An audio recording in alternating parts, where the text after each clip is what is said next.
Yo, yo, yo, what's up, everybody? It's comedian Edgar Rivera, and I would like to welcome you all to another episode of Brothers in Arms, basically a new way for men to talk. And I got my brothers here today, Eric, Dr. Dan. What's up, brothers? Good to see you, Edgar. Greetings, Edgar Rivera. It's good to see you. I want everybody listening that we did that introduction like 10 times, and now everybody was already tired. And, Listen, this is part of what we talk about on this show. We talk about what stresses men out, and this stressed Edgar out. Exactly. Yes, a strong introduction stressed him out. No, he had to withdraw. He almost withdrew from announcing. I almost did. It almost started just like this. But it's funny because it stresses me out because once I know I could do it again, oh my God, it's like leaving somebody a voicemail. You ever listen to that? That's the worst mistake you could do, is leaving someone a voicemail and listening to that voicemail. Because I don't know about you guys, I'll keep on doing it over and over again. But we're here. What's up, brothers? How's everything, man? How's this week? How's what's going on, Eric? How's everything? Things are good, man. Finishing school this week. I'm enjoying the summer. A little worried. Again, this whole Delta variant. I don't know what to believe with the Delta variant. We're back to masks now. So, yep. I was just getting over showing my face in public again. And now we're back to this. So, a little worried about that. But otherwise, I can't complain. Happy to be here. How you doing, Dr. Dan? I'm doing great. And I have to say, like, with all the masks, being off and stuff, it just felt like everybody had beards. And then suddenly they didn't. It just had a clean-shaven face all of a sudden. I got used to the mask. I really enjoy the mask because I got like, I don't have to worry about my smile. I don't have to worry about. But then one thing that I did start doing was I started making faces behind the mask because no one sees that, So I have a mask on. I'm like this. Because no one sees that, and the other day it happened, and I didn't have a mask on. But it's crazy, man. This whole Corona thing is I don't know where we're going, man. Doc, do you have any advice on this? I don't know. Well, actually, I was thinking about what you were saying, and I felt that too. Having the mask on in a weird way was like a comfort, because it was like, we all feel so exposed, and there is a way in which just having a way where people just can't really see what's going on with you. It's weirdly a comfort. In fact, I think the pandemic, as horrible as it was and is, in certain ways, I think some people took some comfort in all kinds of things. Like, well, now I don't have to like go out all the time. Now I don't have to respond to everybody all the time. There was a lot of things that took the pressure off. I'm not saying the pandemic is a good thing, but I'm just saying. Well, I think stretch pants hit an all-time high in the United States for sure. And I think people stopped caring as much about their appearance, which is a very stressful thing to think about because when you're out in public all the time, you're always concerned about how you look. There was something strangely comforting about really not worrying about what you look like. Basically, as long as you sounded good and you weren't drinking on your Zoom calls at work, you were fine. But one thing you never heard during the pandemic: do I have food in my mouth, my teeth? You never had to worry about that. You could eat broccoli in comfort, man. But I'm happy to be back with you guys, man. This is episode 4. Thank you all who have listened so far. Thank you all who have followed, who gave me great feedback on it. It's a work in progress. We learning every week we do this. We get better and better. As you notice, now we got blue lights. It's amazing. But we're getting better and better. But I am getting a lot of feedback.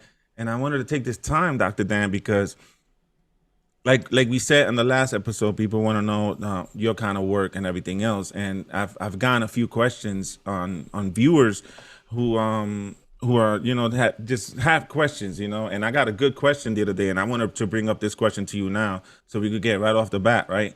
So the question was, when you're trying to help someone, right? Like, let's say, not necessarily help, but like if you see someone and you could tell deep down inside that something is bothering them, and you ask that person, and they tell you, no, everything is okay, like we all do, because we never share, right? So everything is okay, and then you keep on, like sometimes we have those little intuitions, like, man, what's wrong with you? Something's really bothering you. No, I'm okay, and then life goes on. So I'll ask you today 3 or 4 times, but then my life goes on, and then I worry about my stuff, and then I forget about it. So my question was, and the viewer's question was, how much should you try? Yeah, it's a great question, and the unsatisfying basic answer is that it depends. But I'm gonna say more why. First of all, I think that it's good for people to err on the side of trying to communicate anyway. There's really not a lot of harm done if you ask more than once. Always ask more than once. You know, I have a running joke with some of my patients. We start a session and I say, how are you? And they say they're fine. And I'm like, okay, we're past the American, how are you? Now, how are you? You know, where we get to the real thing. And it's the same thing in situations like that. Probably at least half the time, somebody says they're fine, and then you say, no, really, I want to know. At least half the time, that's enough of a breakthrough. But I'll put in another plug for something. If it's not enough of a breakthrough, they at least know that you're out there, that you're wondering. It could make them think, you know, next time I'm going to open up. And maybe it's not even with you. Maybe it's the next person that asks them how they are, and then they open up. So you're still laying the groundwork for communication. Anytime you kind of push through. One other little tip for people is, and you have to gauge the situation to see if this is comfortable, but sometimes people feel more comfortable opening up when you've opened up to them first. So it's another thing that you can do if you really want to help somebody and you feel like they want to talk, but they're not ready to or something, then you share something with them. It's kind of like our Walk the Walk segment, which we're going to do later. We do every show. It promotes the possibility that they could say, oh, well, if you're sharing this with me, okay, then I can share something with you. So I would say never stop trying. You never know how much it's going to mean to somebody that you tried. I've even heard people say years later, I never said anything to you about that, but the fact that you even asked me that meant a lot to me. You don't know. It's true. You open, and it's crazy because you said when you ask someone how they doing, that, you know, or someone, hey, how are you? And everybody's, I'm good. You know, I tend to tell people, I'm all right. No, you know, I can't complain. No one listens. And then if they give you a reaction, that means they were actually listening, you know, because most of the time people don't vent out like that.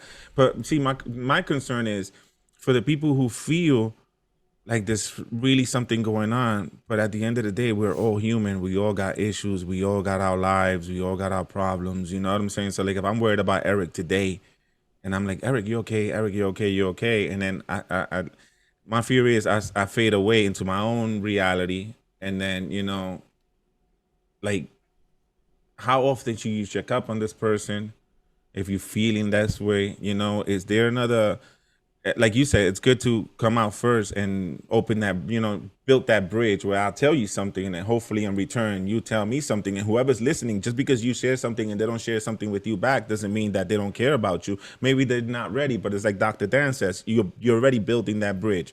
Now they feel comfortable because I expose myself to you. You know what I'm saying? Yeah, Edgar, I want you to know, I'm sorry. You could reach out and worry about me every day and expose yourself to me every day. It's never too much. It's never too much to call and expose yourself to me anytime. This is going in a direction I did not expect. Anytime. I'm sorry, Dr. Dan, you go. No, that's fine. Well, what I was thinking there is, I find it's helpful to just feel like, you know, when you've got somebody who's upset and you can tell, try to keep them on your radar a little bit. Listen, we all have busy lives. We all have a lot to do, but this is totally true. I keep a list on my phone of people who I just want to check in with and how often I want to check in. It sounds ridiculous, but it's like, I just am like, I want that person to know that I am thinking about them often enough. And I'm not even talking about people who are like in trouble or I'm worried about them. I'm just like, this person, I check in this often. And it doesn't always work out that way, but at least I have the intentionality to do it. And I definitely think if you want to show somebody that you really are interested, check in with them once a week. Or if it's Eric, every day. Yes, every day. Exposing yourself. I could expose myself I'm just to saying, every you put it out there. Day. But that's a good question, Edgar, because, you know, sometimes, especially I think men, we're more reluctant to ask more than once because one of our boys is like, I'm all right. Oh, okay. That's it. He said he's all right. We'll really, yeah, because we kind of expect the same thing when we give the reaction, you know. But that second question, that third question is the one that goes, okay, he just doesn't want to know the like you said, the political American, hey, what's up kind of answer, Dan, you were talking about. Yeah. I have a follow-up question, actually, off Edgar's question. If unless you have another one. No, go ahead. See, my question's on the other side for you, Dr. Dan, is because most of us, you know, most people that have a soul are going to approach someone that they see as suffering. They're going to try to converse with them. My question to you is, what are some of the things we should not say? What are some of the approaches we should avoid? Thinking that we're going to do good and we may end up doing worse unintentionally, because I think most people will ask their boys if something's wrong with them, but we may end up saying something that could possibly make it worse by accident. Is there anything like that? Is there an approach we should avoid? That's a great question. I have a question for you in response first, and then I'll answer that. Sure. Are there things you're thinking of that you're worried about, or that you've seen haven't worked? Did you have anything in mind about it? I think from, I've seen I know it's rough, but other people have it worse than you kind of approach. Yes.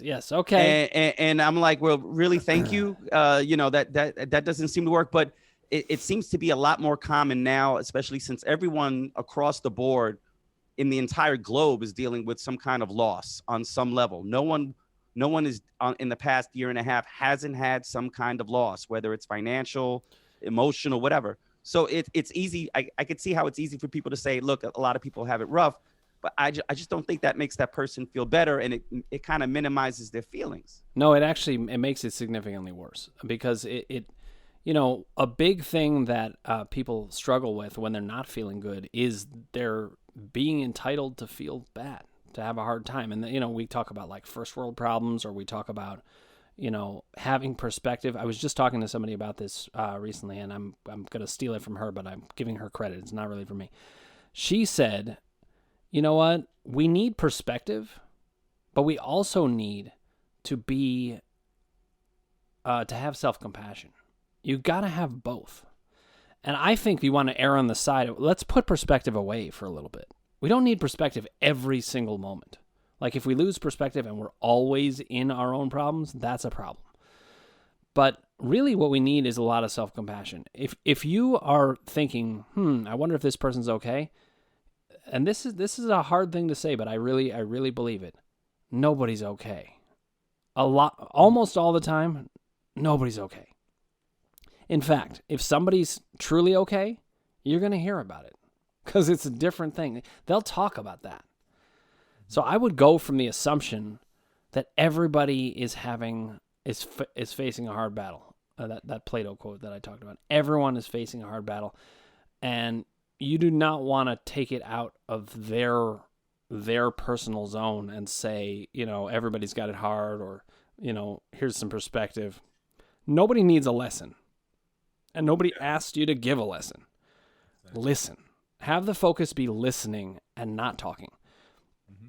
Whatever you say after you've listened is going to be better than whatever you came in planning to say. Does that make sense? Because I think when you listen, right? Obviously, you just said it. Listening is the one thing that we should definitely do. Listen. And I think if we say something like what Eric just said, oh, you know what? You're not the only one. Other people have it worse than you. Then that could be a shutdown. Then that person is going to be like, God knows how many times that person's heard that, and it shuts them down. Like, that's it. You know what I'm saying?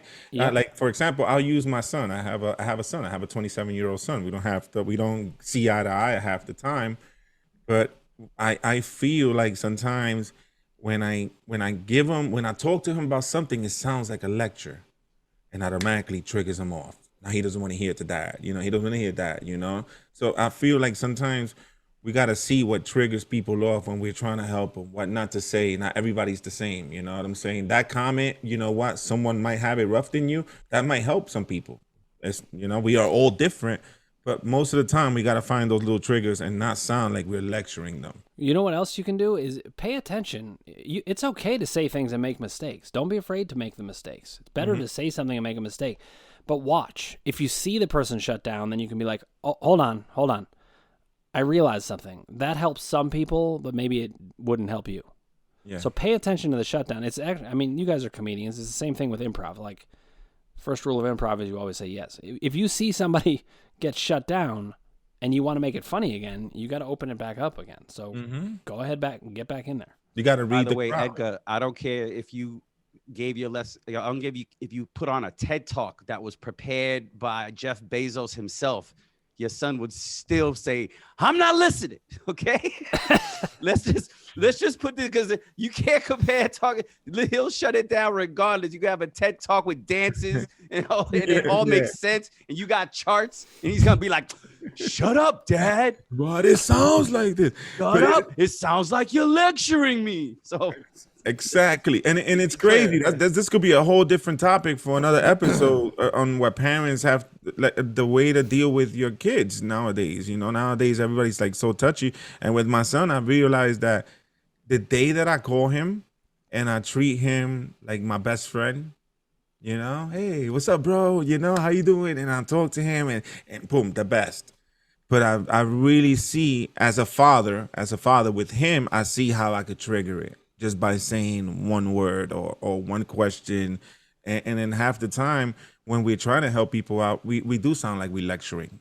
And it shouldn't sound like that. And then I, for one, could say that I sound like I'm lecturing. And I really don't mean it like a lecture. I'm just trying to help you.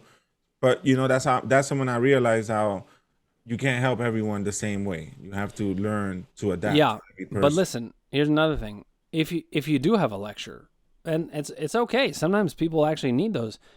Bring it in after 5 minutes of listening. Start off with listening always. That's the way you can get people to really open up, and it's also the way you can gather information on what is going to work here. Yeah, I think sometimes when we talk to people who give advice without listening first, I honestly think it's about them making themselves feel better than making the person in front of them feel better. It's almost like they feel like, well, I have to say something because I see something's wrong with you, instead of just let me talk and let you know what's wrong before you offer all this advice that maybe is completely off the mark, maybe has nothing to do with what I'm thinking. So I'm always wary of people that offer advice without listening first, because I think it's about them trying to make themselves feel better. In my opinion, it's just my opinion. True. That's a good point. No, that is a good point. It's about them trying to make themselves feel better. Because they're uncomfortable. Sometimes they're uncomfortable, and they think if they're going to make you feel better with some kind of rah-rah pom-pom speech, and then we can go back to regular life. And it's like, listen, man, it's not about you. But that's why, like you said, Dan, you start with listening. That's the foundation. Everything can build off that. And you can build anything if the foundation's solid, but you got to start with listening. That's the foundation. So actually, I was thinking, speaking of listening, we're going to get into old news. You ready? You want me to say it the way that I did? You guys love the way I say it. Segue. That was the perfect segue. Real quick, before we get into old news, Dr. Dan, I want to tell the listeners, man, thank you for the questions. If you have any questions, any concerns, please go in the comments. Comment on the video, right under, man. Either Dr. Dan, Eric, myself will reply. If you have a problem, you don't, maybe just write it down, man. We'll talk about it on the air. Those are great questions. Hopefully next week we'll come back, because we got to educate people. And the fact that we have Dr. Dan here, Eric, it's like free of charge, ladies and gentlemen. You are talking to a doctor free of charge. Do not waste this opportunity. Latinos, we like stuff that is free. And this is free. So please comment on the bottom, subscribe, like, and share. And let's go, Dr. Dan. Let's get into this old news. Eric, do that thing again. Old news, maybe from yesterday. All right. So the news that I think we, every time when we talk about this show and we kind of figure out where might we want to talk about things, the thing that jumped out at us was not even an issue that seemed like it related to men at first, because it was about Simone Biles withdrawing from the Olympics for mental health reasons. I mean, we're thinking about mental health, and this show does not have to only be about men and mental health, but I thought there was something really important about that, and then it reminded me that there have been all these men, and we've been talking about it in various ways in society. There was Dak Prescott, the quarterback of the Dallas Cowboys, who talked about being depressed before last year, and then he got injured, so we didn't get to see his season after that. There's Kevin Love in the NBA, who's really talked about it, and these are really brave things to do. And then in comedy, we all remember when Dave Chappell stepped away from the Chappell Show. Mm-hmm. We were like, what's happening? This is the greatest show ever. Why don't you love it? And it's like he was living a whole different experience. So there are people in all walks of life that are struggling with these things. And I just kind of wanted to give a shout out to people who actually say it out loud, especially, it's hard for these famous people to go ahead and say that because there's going to be a lot of commentary. I'm just curious what you guys thought about what happened with Simone Biles and what you've thought about with Dak Prescott, Kevin Love. Well, I don't know Chappell. about the other two because I don't know nothing about sports. So Prescott and Love, yeah. But Simone, I think she's not the only one. Honestly, I've been watching the Olympics and Dr. Dan, I don't know if you cried at the Olympics, but those moments when they get those gold medals, those are the most emotional moments to me.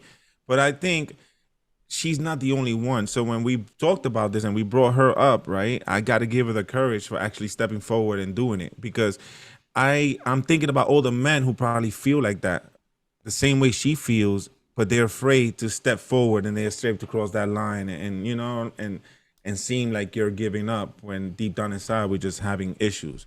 So I give her the credit for stepping forward, but now I'm more concerned for the guys that are there that are like living, because it hasn't been an easy Olympic. It hasn't been like normal. There's no fans, there's no support. Those people out there by themselves, pollution, they're complaining about everything. So I could only imagine what she's going through. Have you read on it where mentally you know where she's at?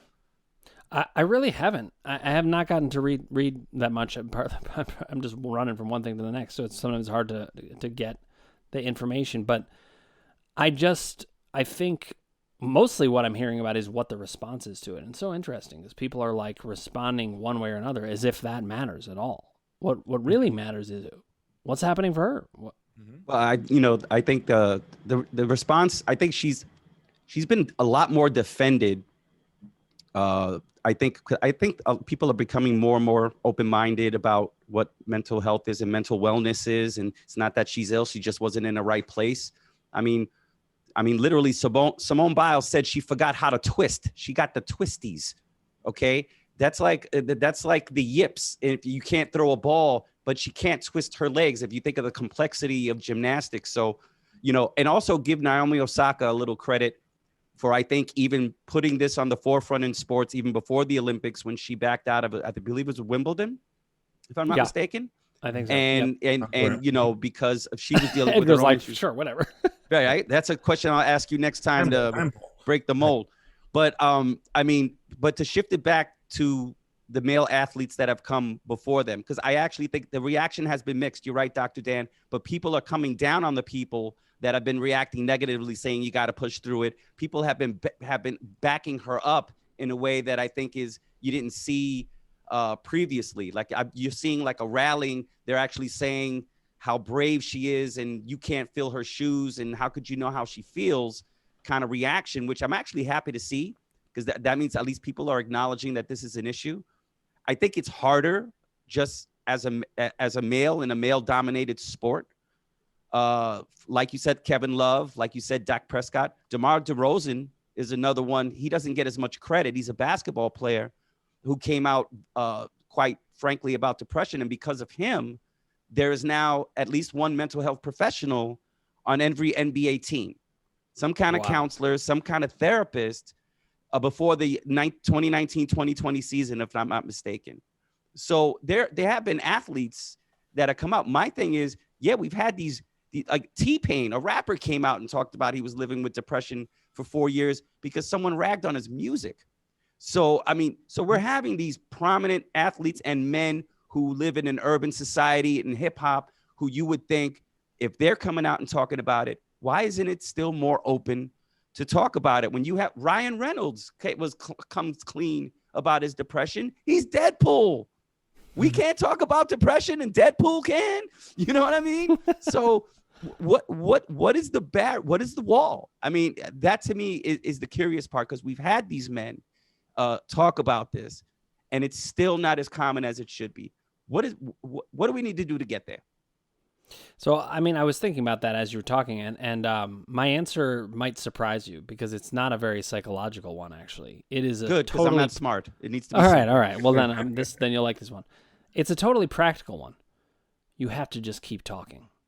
The more that we say these things, the more used to it people get. It's like, the concept of the tipping point. It's like at a certain, you keep moving and moving and moving, and at a certain point, society catches on, and they're done with it. It happened. When Barack Obama was elected, that was a tipping point moment, because 2 years before that, if you asked anybody, would an African American ever be president, we were living in a world where it sure didn't seem that way, you know, and then there was a tipping point. The good news here is we are getting close to that tipping point. And one thing that I think is important is that we all speak out about supporting the people who do come out and talk in this way. So when Dak Prescott talked about his depression, there was like one of these hot take moments. Edgar, you won't know who this is, but I'm going to say it anyway. There's Skip Bayless. Eric, you may not even know who Skip Bayless is. Well-known TV personality, long-time loudmouth. Yeah, so... Why am I clueless? I'm he's sorry. Like Mike, he's like Mike and the Mad Dog. You heard of Mike and the Mad Dog in New York, right? Are you talking to me? Yeah. Never mind. Yeah. Go ahead. Look, he was just nodding blankly. It's not Patrick Ewing, so he doesn't know. I don't know why I went there. All right, so listen, Skip Bayless, he had this like TV hot take moment, and I'm sorry, but it's not okay. There are certain times where it is truly not okay. I don't care if you're saying, oh, it's for ratings. That dude, Skip Bayless, he may have been responsible for people committing suicide. That is, I mean, I'm just going to draw a very clear line about this. There's certain things that we must support, and we really got to get out there in front of it. So the unsophisticated answer, but it's really the best logistic one, is we've got to keep talking about it, and we have to keep supporting every single person who does it. I saw a funny meme about Simone Biles, actually, and it was about how everybody's talking about, like, oh, she needs to be tougher.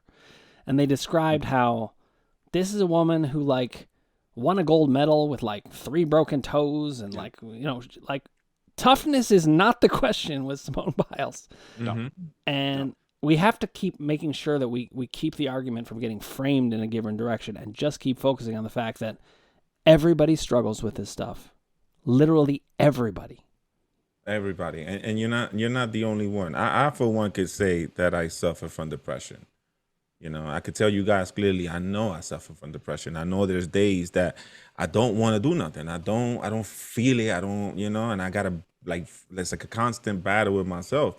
And like bringing her out and then thinking about all the men that are out there that are afraid to step forward. Like, I think when we were talking, when we had the meeting yesterday, we brought up Robin Williams, which is a perfect example. You know, that was a shocker. That was like, what? The happiest person in the world, you know, the funniest person. You never saw him and nothing. And then to end the way it did, it blew a lot of people's mind.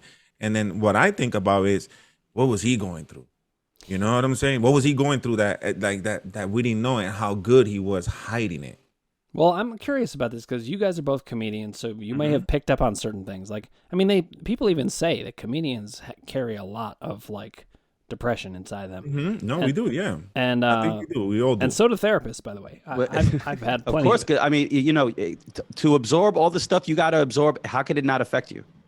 Yeah, right? But you know what? Even before I started talking to other people, you know, it's one of the reasons I ended up in the field is that I had some depression. You'll hear more about that in my walk the walk for sure.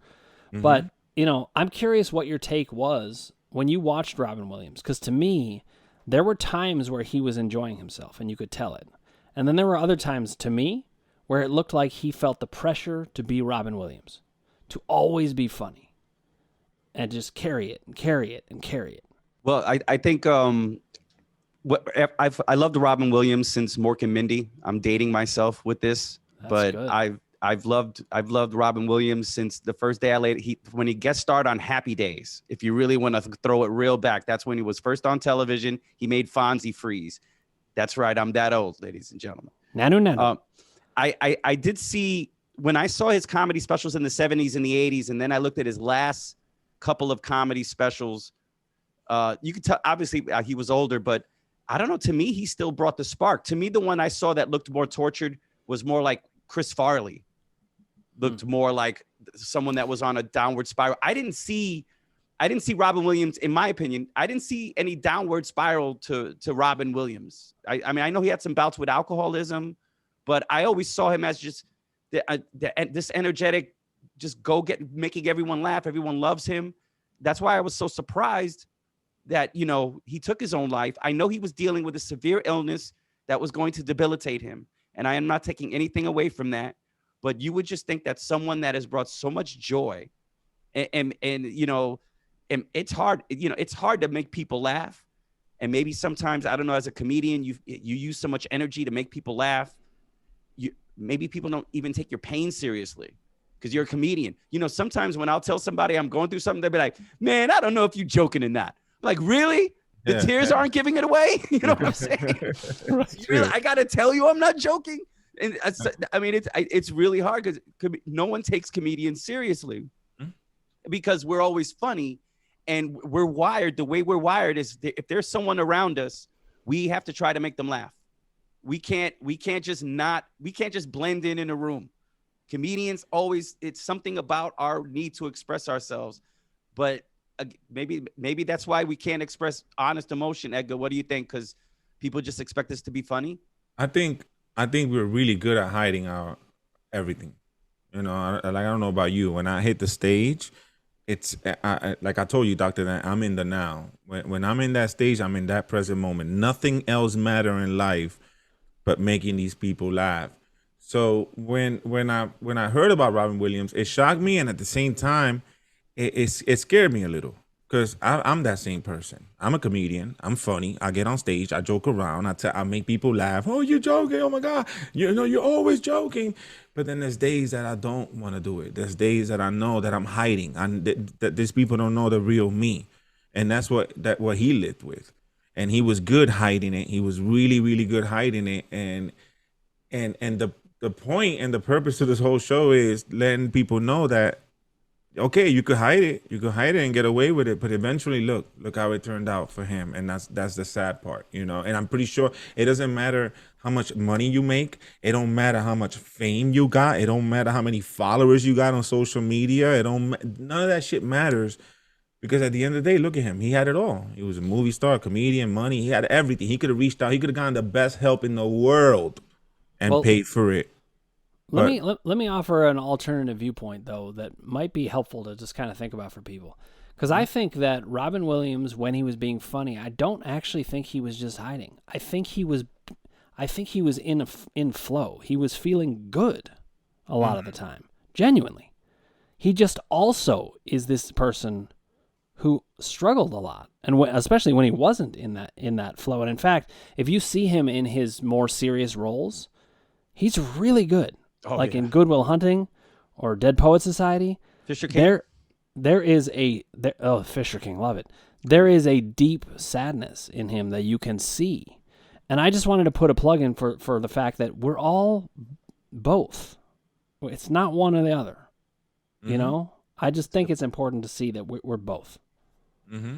Do you think there's a double standard that's gender-based where like men just can't be as open with this stuff as women because there's just repercussions that are built societally just because of the role of gender and what it plays, in our communities, I mean, one thing that I've said to people before, and many people have observed this, so this isn't just me, but I think that there is a taboo against men and sadness. And interestingly, I think there's a taboo against women and anger. When a woman is angry, she gets described as being like bitchy. That's like not okay. Mm-hmm. But men, when they're sad, then they're wimps or something like that. All we have, I shouldn't say all we have to do because this is not so easy, but we do have to keep pushing against those stereotypes. I'm like the segue king today because I was like, oh man, this is a perfect segue to breaking the mold, which is our next segment. But we don't have to rush to it, but I'm just saying, I think that we have to challenge these ideas about who's supposed to be what. Even with Robin Williams, is he supposed to just be a comedian? No, he's also the other thing. I can be funny. I'll acknowledge that. I just, in my own selfish way, I wish that other thing would have reached out for help. And the barrier was obviously not access, which to a lot of people could be a barrier to receiving care, is they just can't afford it or they can't find it. Mm-hmm. But when you have the opportunities, and in a way, Hollywood kind of celebrates famous people when they admit their flaws. Yep. In a lot of ways, no matter, they're like, oh, you're doing such a wonderful thing. So it was heartbreaking to know that and Edgar, you make a good point that, man, feelings don't come with a price tag, and they don't come with a zip code. It don't matter where you live or how much you make, man. The feelings are that strong, and they supersede all that. So it's, it just makes you think like you could have all the access and still not want to get the help. And I just hope that this show helps maybe people lean towards more getting help. I think Absolutely.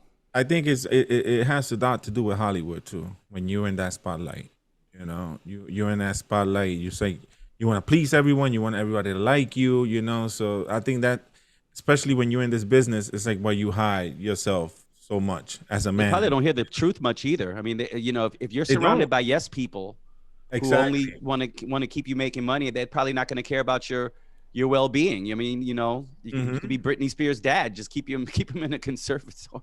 Yeah, but it goes to show you, and that and then to close this segment out and go into the next one, just goes to show you that it don't matter, what you're going through in life. It don't matter if you poor, if you're rich, if you have money, if you don't have money, fame, whatever. We all suffer from the same things, and we just need to talk about it. We need to talk about it some more. There's a documentary out there, and I'll tell the viewers, and you guys can check it out. It's on J Balvin. Dr. Dan, you know who J Balvin is? No, as usual. And there's so many people I don't know. Remember, we're going He's in a tribe remember, called Quest. I have a 12-year-old. Like anything that happened in these last 12 years, like I don't know what my excuse is with Bismarcky, but 12 years. You have a 12-year-old. I don't know what's going on with me. I don't have no excuses. But J Balvin is a reggaeton artist. He's a Colombian reggaeton artist, and he has a documentary on Amazon, and it's called El Niño de Medellín. The boy from Medellín. And I suggest everybody watching right now check out this documentary, because last year he opened up on how he was suffering from depression and anxiety. And the documentary is based on this, and it will open your eyes to see how much more people are willing to help you when you open up. Not everybody knows our problems. I can't look at you and be like, okay, I know what it is. You know what I'm saying? But when you open up and you let people in your circle and people that you trust and you count, it gets better because there's no judgment in that. You know what I'm saying? So check out that documentary, that J Balvin documentary. And let's but not go, before Eric. you finish watching this entire episode of Brothers. That's right. We still actually. I want to ask you guys a question, because, like, in the interest of time, we do this segment, Breaking the Mold, where we talk about like the typical things that men are or aren't, and but we also do Walking the Walk. And in the interest of time, what do you guys think? Should we do a quick Breaking the Mold, or do you want to jump to Walking the Walk? What do you think we should do? I think we should go to Walk the Walk, because that's an important part of the show. And we want to make sure we give it time to breathe. That's what I was thinking. What do you think, Edgar? Yeah, well, I agree with both you guys. All right, we'll definitely break the mold next time. But let's. We'll break the mold next time. Now we're gonna go into Walking the Walk. I'll introduce Walking the Walk. So Walking the Walk basically is us talking about something that's bothering us now, something that has bothered us in the past, something that we are holding inside that no one knows about us, and a moment for us to share with no judgment. You know what I'm saying? And basically, I have done it. Eric has done it. Dr. Dan did it. And today we're gonna let Dr. Dan do it again, because we feel like the last time we did Dr. Dan, we kind of rushed his Walking the Walk. So, Dr. Dan, you ready for this? I'm ready. I want to go like Walking the Walk. Like that. I'm gonna record that. Have like a Johnny Cash feel to it. Walking the walk. I walk the walk. I walk the walk. And I talk the talk. So Dr. Dan is gonna walk the walk, and then two comedians are gonna see how we could help the doctor out. Let's go. All right. I did want to say, I mentioned this to you guys before, but as much as therapists have helped me, comedians have helped me even more. So thank you guys. Because laughter is the best medicine. Laughter is the best medicine. That's right. So I was thinking about this, and I was thinking, I watched the two of you speak about the things that you wanted to walk the walk about, to really, talk about these things. And I was struck by something, and I realized that it's always important to kind of think about, all right, how do I fit into all this? How do I present myself? And I realized, I don't cry much. I don't. So, like, I think when I talk about these things, it could come off as kind of more analytical or even matter of fact. And I specialize in these things. I talk about these things all the time. So it's not hard for me to talk about these things in theory. What I think is harder, certainly for me and maybe for people just in general, is to actually break out the emotion of it. And I don't know if I'll get there in this segment. But what I wanted to talk about is probably the biggest change in my entire life.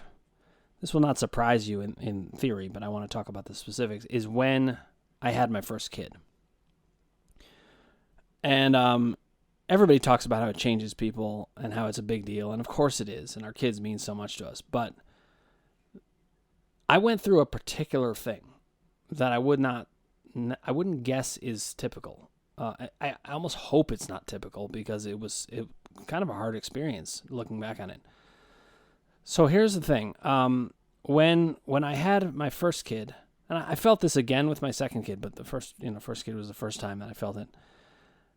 I had a feeling that was really wonderful in relation to her. I felt that I was so much more primary to her than other people, that I was like part of the center of her world. But interestingly, it also made me feel like, oh my God, I have never been the center of somebody's world. Not in this way. Not even remotely. I have lots of friends. I have lots of people I'm connected to, but I will tell you something.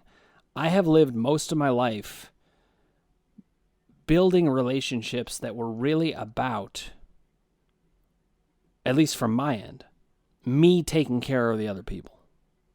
I was always taking care of other people. Mm-hmm. And it's not necessarily the other people's fault at all. I'm not sure I had such an easy time letting other people care about me. I instead felt like, no, I'll manage the relationship by doing a great job taking care of you. And there are ways in which that left me feeling really alone, but I didn't understand that. So like in high school, speaking of depression, I was depressed in high school. I never had suicidal ideation in a very active way where I was ever in danger of hurting myself, really. But there were definitely times where I was like, I don't see what the point of life is. I was having some rough times at home. I loved school and I loved my friends, but I think at some level I felt very alone. And actually, when I talked about that thing with the girlfriend in 7th grade, like that was another time like that, where I was like, I thought I was connecting with somebody at some level that was bigger, but and part of what was heartbreaking is she wasn't ready for that. I mean, she was 13 years old, but like so many people weren't ready for that. And I'm not even sure I was ready to really be in a place where I could really depend on someone or just say, I need something. And it was with my daughter that I realized that. And I was 35 years old at the time. So 35 years of living on this earth. And I suddenly realized, I was like, a lot of people like me. There are plenty of people who even love me. But how many people actually know me? And how many people care about me remotely at the level I would really want them to? Mm-hmm. And this is hard to say, but at that point I realized that nobody did. At least that's how it felt to me. That nobody cared about me, even remotely at the level that I would have liked. They depended on me. They liked me, but it all felt dependent on me doing a good job supporting, or even me being funny. You know, I was always the funny one, and I'm a comedian at heart. And all of those things were good, but with my daughter, I felt for the first time, here is somebody who it's not about my performance. It's not about me doing a good job for them. There's no transaction in it. This person just loves me and sees me as center of the universe. Now, of course, You're not going to have relationships like you have with your kids, in that way. But it was a wake-up call, and it really changed my life in a way where I started thinking about who does actually value me. Hold up. Uh-oh. So we just lost Eric's video, but he's still here audio. But you know what? This is what I worry about. I open up to people and they disappear. Look at this. I just didn't want you to see my face laughing, so you'd feel bad. So I figured it's just better. I just put a still shot. Well, I'm glad you're still there. So I was getting to his point, to that peak of his moment, and then boom, Eric said, "I can't." I'm such an attention hound. I swear. Okay. So go ahead, Dr. Dan. Technology was objecting to me opening up too much. This is live, people. We're making this happen. Let's go. So, I mean, what I was saying though is that it was a real wake up call, where I suddenly felt like, wow, all of these people that I call my friends, I kind of felt like I have to find out who they are all over again. And I started to explore that, and I found some really interesting things. And some of those people who I thought were my friends were not. They really were actually there because I provided a lot of help and support. Mm-hmm. Or maybe they just enjoyed me or whatever.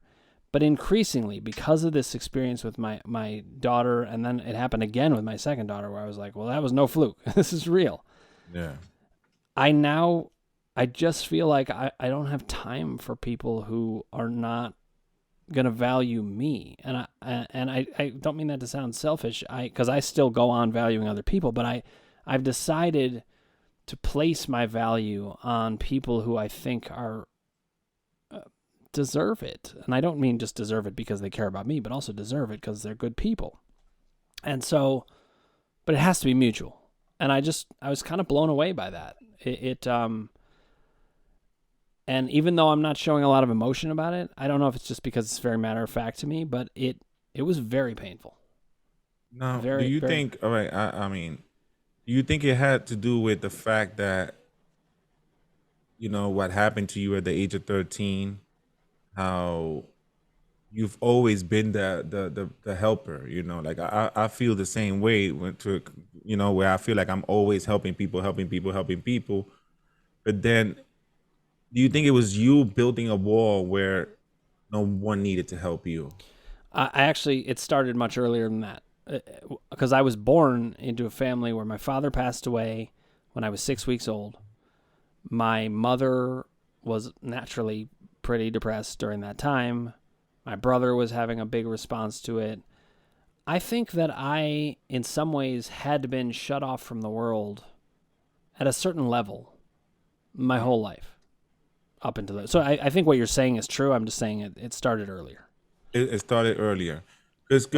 Listen, I just want to say, I know you've spoken to her, this girlfriend from the 7th grade, but I really want to track her down, and because she jacked you up, son. I mean,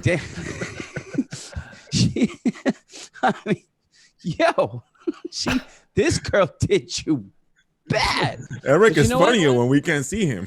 Listen, no, but Dan, in all seriousness, because I know you said you don't cry a lot, but you're a therapist, and this is a question I'd like to ask a therapist, because I don't want people to feel bad that they're not the crying type. Because, Edgar cried in episode 2, but if he doesn't stop by episode 7 or 8, he's going to have an aneurysm before the season's over. So we got to pace out his crying. I want people to know that it's okay if they're not the type to cry, that it doesn't mean the emotion isn't any less. Am I wrong about that? No, you're not only not wrong about it, but it's similar to what we talked about with Robin Williams. It's like, we're not all one thing. I also am the kind of person who can watch Field of Dreams and tear up because the guy plays catch with his dead father at the end. Like, I will tear up about that. It all depends on what it is. I mean, I was listening to the song Mrs. Robinson, the Simon & Garfunkel song, and there was a line in it that I think is very, very powerful. I said this in another podcast, and it's the line, "Where have you gone, Joe DiMaggio? Our nation turns its lonely eyes to you." Edgar, you might even know who Joe DiMaggio is. Yeah, I don't know. That is. Yeah, I know. Who is it, Edgar? He's a Yankee. Okay, good. Mm-hmm. Okay. And I realized, and I seriously, when I heard those lyrics that particular time, it hit me like a ton of bricks. Because that line for me is not just about Joe DiMaggio. That line is about my dead father. Where has he gone? Mm-hmm. And that feeling of a bygone era that I would never get to experience. So I'm like Eric, I appreciate you crack me up about the girlfriend, but she just was a repeat of things. She I didn't know it at the time, but that was just another case of, I could be primary to someone, but I'm not. Turns out I'm not. And I learned lots of lessons like that. But what I found is that in the end, the solution wasn't to hope that somebody would put me as primary, but to recognize the people who do. Because there are people who do. And it took you a long time. I'm wondering, do you think it was the fact that you're a therapist and you're the one that helps people, that maybe, you feel, that no one really cared about you because you're the one always helping? Or I think that I in some ways, this is not entirely true, but I think one of the storylines in my life was that I did not want to have anybody have any clue that I was hurting. Exactly. Because how can the therapist admit that he's hurting? It's like no one ever goes to therapy and then you go and be like, "What's your problem?" And your therapist starts crying. You flip out. You're like, "Wait a second, you're fired." You're supposed to be the person helping me. So do you think it was because you're in this line of business that people felt that maybe you didn't need it? You know what I'm saying? And for Eric, Eric is not even a father. So, Thanks for bringing that up, Edgar. There have been several lawsuits. I beat them all. Well, I think paternity tests do not lie. That I am not the father. The thing is, to me, it sounds like Dan's been like this before he even knew what a line of work was. Exactly. Dan has been an emotional. It sounds like an emotional island, so completely surrounded by emotionless water. And completely feeling like he's floating on his own life by himself, and he sounded like that's why it wasn't about that. It was a girlfriend in the 7th grade. It was to be someone's center of the universe, to be the sun that people rotate around. I think everybody needs to feel like they're the sun sometimes, and the planets are revolving around them, instead of you revolving around others. And I think you want to feel at least there's one planet that revolves around you, that counts on your gravity for their reality. And I think that grounds people, it could be 1, 2, 3 people. For Dan, it sounds like to me, it was his firstborn. It wasn't even his wife per se. Mm-hmm. I'm just, but I think that transcendent love where the planet revolves around him and he's the most important thing and nothing's more important than him to this human being. And he didn't get that from his dad, who he lost before he even knew what a dad was. I think that's the first thing you learn from parents, is that feeling like you are that planet. And I feel for you, Dan, that you were denied a lot of things that I think that a lot of people would probably take for granted at this point, just even knowing their father. So, I just want you to, I wanted to tell you as a brother in arm that, I feel what you're saying right now. And I think it's a tough road emotionally that at 35, to me, it sounds like this breakthrough that happened, but I'm so glad it happened for you. Well, thank you, Eric. And I will tell you, you just did better than almost every therapist I've ever had. Yeah. Wow. And I'll tell you why. It's because he's in the black. Well, you both are listening. Mm-hmm. Sometimes the therapist is too busy getting ready to say what they're going to say, just like we were talking about before. Instead, it's just about listening, and being believed. Like a lot of people will be like, "Oh, that's not true. People loved you," and none of that matters. I had an internal experience, essentially, that I was completely unloved in the way that I felt that I needed to be for 35 years. So much so that I didn't even know that you could be loved any other way. And then boom, my daughter shows up, and I'm like, the way she looks at me, No one else will. no one. Mm-hmm. And I understand, like, kids are different, and even daughters with their dads are particularly this way in a certain way, but it changed my perspective, and I now let it be more a part of my life where I actually open up to people and tell them how much I hurt. And that's what I'm trying to do here. And so, but I really appreciate what you said, Eric, and it means a lot to have people get it. I think it's great how that we're doing this, you know, and I want the viewers at home to see that we all have different issues and different problems. And just because it doesn't seem like it's that big of a problem to someone, you don't know how that has affected, you know, that person. And, you know, and I think about when you did your first walk in the walk about the 13-year-old. We never gonna let this go. We're gonna talk about this lady forever. But She'll always be 13 in our eyes, by the way. I don't care how old she gets. She'll always be a 13-year-old. but it's crazy how you even said it, Dr. Dan. He goes, I don't know if people are gonna see this or see how this affected me. You know what I'm saying? And maybe some people might not get it, or maybe you were 13. How does it? But it did affect you in a way, you know, and in every way. In every way. Every way. I don't think there's a part of his life that hasn't been touched by that. I know, and I think You're that having your daughter at the age of 35, it opened your eyes. So that was the biggest blessing. Because I tell people all the time, find someone to talk to, find someone. Not everyone is going to be in your circle. Not everyone is going to be that person for you.